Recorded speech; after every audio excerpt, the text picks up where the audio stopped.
History calls Rockefeller a monopolist and made him the world's first billionaire. History calls Dangote a monopolist and made him the villain. But when we got in there, people now start saying, monopoly, monopoly. So, and this is really very disheartening when people keep talking about all this monopoly. Both men built refining infrastructure into chaos nobody else would touch. But here is what nobody is saying. Rockefeller eliminated his competition to get there. Dangote had none to eliminate.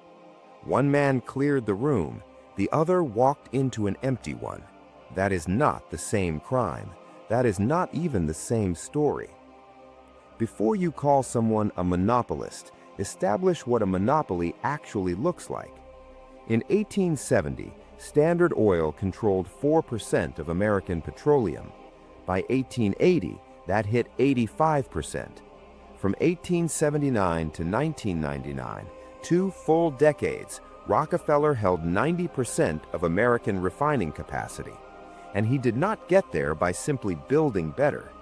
He negotiated secret railroad rebates no competitor could access. He acquired functioning refineries through cash and pressure. He did not just offer his rivals deals they could not refuse. He used cost advantages to undercut competitors until they sold out or collapsed.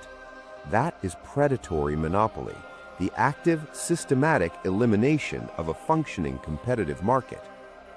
Now, apply that same standard to Dangote and watch the accusation collapse. Monopoly, is this only when you stop people, you block them through legal means or whatever. No, it's a level playing field where whatever Dangote was given, okay, in cement, for example, okay, other people too were given. In fact, some of them maybe they even got more than us. Okay, we are always very, very careful. You heard what I said. In the refinery, we did not, and I repeat, we did not collect one single incentive from the federal government of Nigeria. Nigeria is Africa's largest oil producer. For 60 years, it exported crude and imported refined fuel, paying foreign refineries to process its own crude, then buying it back at a premium. 4 state-owned refineries ran at roughly 20% capacity, not because the technology was impossible, because some people profit from systemic corruption through the importation business.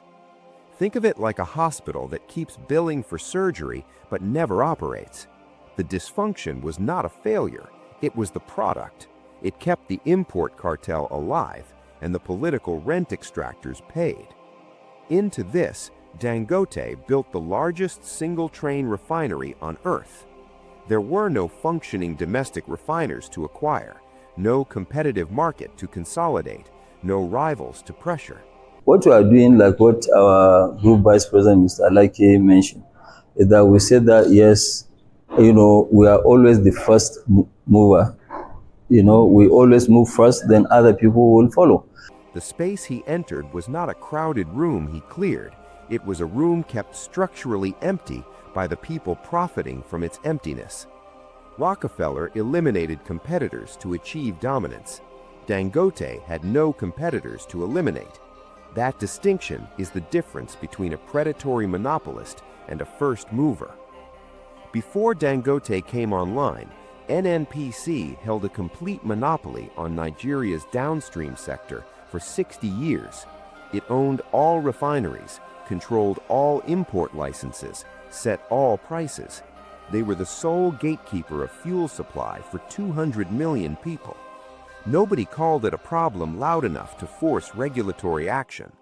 Then Dangote came online, started winning on product quality, started forcing prices down, and within months, the same regulatory machinery that watched a state monopoly operate for 6 decades suddenly discovered a monopoly concern aimed at the man ending it.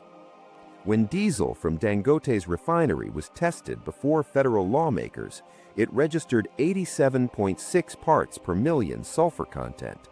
2 imported diesel products tested at 1,800 and 2,000 ppm respectively. He was not winning through manipulation, he was winning through a measurably superior product.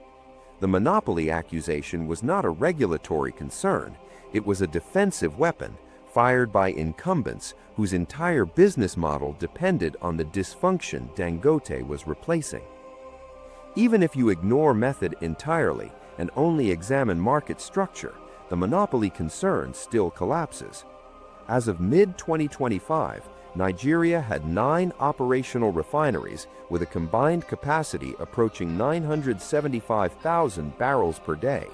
State-owned refineries at Port Harcourt and Warri came back online in December 2024, representing direct government competition in the same market. And we have never, ever, whether consciously or unconsciously, stopped anybody from doing the same business that we are doing. And then there's BUA. Abdul Samad Rabiu, Nigeria's second billionaire, is building a 200,000 barrel per day integrated refinery in Akwa Ibom State, backed by French technology provider Axens. Designed to produce Euro 5 gasoline, diesel, jet fuel, and propopolymer for Nigerian and regional African markets. BUA has delivered over 12 major industrial projects worth $3.5 billion in the past decade. This is not speculation, it's a pipeline with a technology partner, a signed agreement, and a track record behind it. Zoom out further, Nigeria has 27 licensed refineries. Only 9 were operational in the first half of 2025. 18 more are licensed, funded, and coming. Rockefeller controlled 90% of American refining for 2 decades and actively blocked new entrants. Dangote holds 67% of Nigeria's current functional capacity inside a market with 27 licensed operators, 2 reviving state refineries, and a direct private competitor under active construction. That's not a monopoly. That's a competitive market in formation with one operator who moved first because everyone else moved too slowly. March 2026. The Iran conflict triggered the largest oil supply disruption on record, removing an estimated 12 to 15 million barrels per day from global markets. Brent climbed past $109 per barrel. In East and Southern Africa, where 75% of refined fuel imports originate from the Middle East, the impact was immediate. Ethiopia directed fuel stations to prioritize public transport. Countries across the continent scrambled with limited reserves and no regional backstop. This is the moment that separates Dangote from Rockefeller permanently. Rockefeller Standard Oil was built to serve one domestic market, entirely inward-facing. When broken up in 1911, it continued serving American consumers. Impressive, contained. When the Iran crisis hit, Dangote didn't protect his position. He expanded it outward.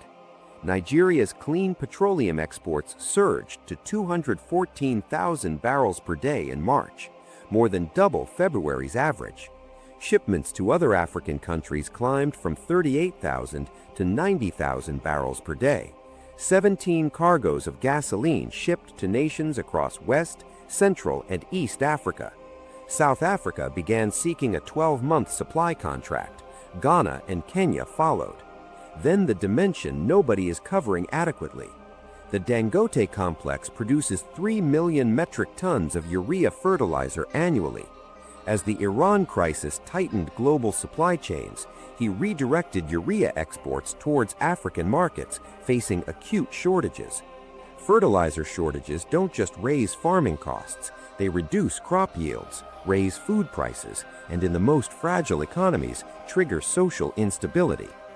By pivoting urea exports towards Africa during a global crisis, Dangote inserted Nigeria into the continent's food security equation, not just its energy equation.